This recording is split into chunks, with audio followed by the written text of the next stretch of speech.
1. Studi kasus fiktif.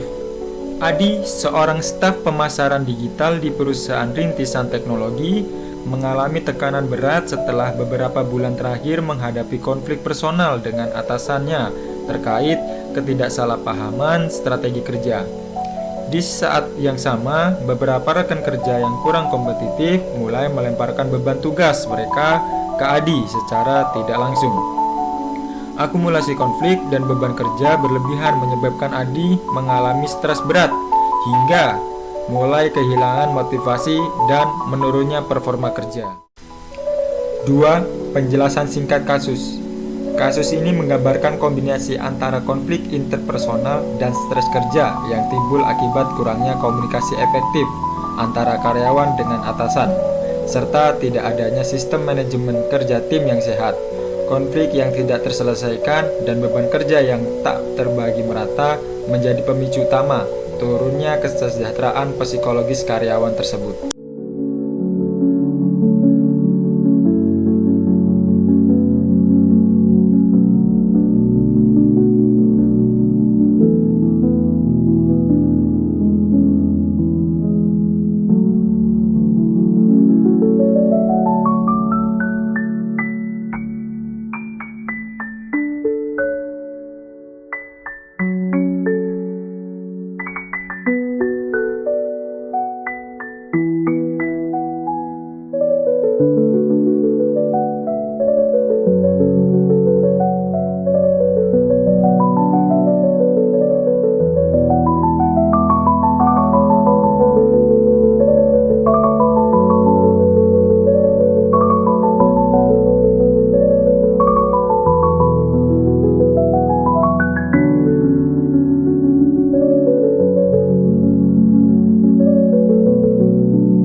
Alasan terjadinya kasus berikut.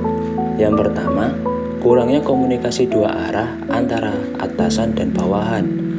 Atasan tidak terbuka terhadap saran, dan bawahan tidak merasa nyaman menyampaikan kendala kerjanya. Yang kedua, tidak adanya pembagian kerja yang jelas dalam tim. Beberapa anggota tim menghindari tanggung jawab, sementara yang lain, seperti Adi, menanggung beban kerja berlebih. Yang ketiga, budaya kerja yang individualistis dan kompetisi yang berlebihan. Lingkungan kerja tidak mendukung kolaborasi, sehingga mendorong munculnya konflik dan kecemasan.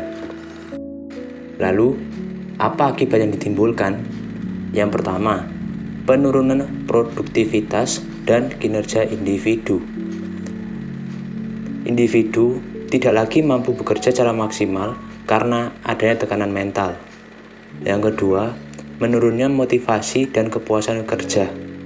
Stres yang berkepanjangan dapat membuat seorang individu kehilangan semangat dan merasa tidak dihargai. Yang ketiga, potensi meningkatnya turnover itu tinggi atau pergantian karyawan.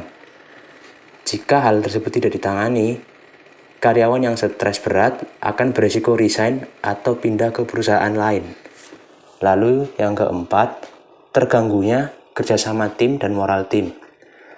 Ketegangan antar anggota tim memicu suasana kerja yang tidak nyaman bagi seluruh tim. Kemudian, apa solusinya? Yang pertama, kita dapat membangun komunikasi secara terbuka dan empatik antara atasan dan bawahan. Sesi curhat tim mingguan atau one-on-one meeting bisa menjadi ruang aman dalam menyampaikan unek-unek yang dialami oleh individu tersebut. Yang kedua, membuat pembagian kerja dan tanggung jawab yang adil dan terukur.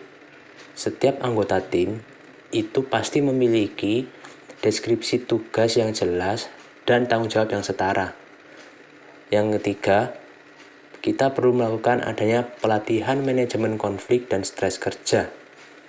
Karyawan dan atasan diberi pelatihan untuk mengidentifikasi, mengelola, dan menyelesaikan konflik itu secara profesional.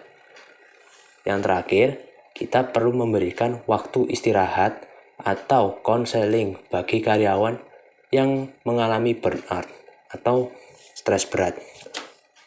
Fasilitas seperti hari istirahat tambahan, psikolog kantor, atau program kesejahteraan karyawan sangat membantu karyawan untuk mengembalikan moodnya lagi. Kesimpulan, konflik dan stres dalam organisasi merupakan hal yang tak bisa dihindari, terutama di era digital yang menurut kecepatan dan efisiensi tinggi. Namun, dengan sistem komunikasi yang terbuka, pembagian kerja yang seimbang, dan perhatian terhadap kesehatan mental karyawan, perusahaan dapat menciptakan lingkungan kerja yang lebih sehat dan produktif. Konflik bukan dihindari, tetapi untuk dikelola secara bijak agar tidak diterkembangkan menjadi stres berkepanjangan.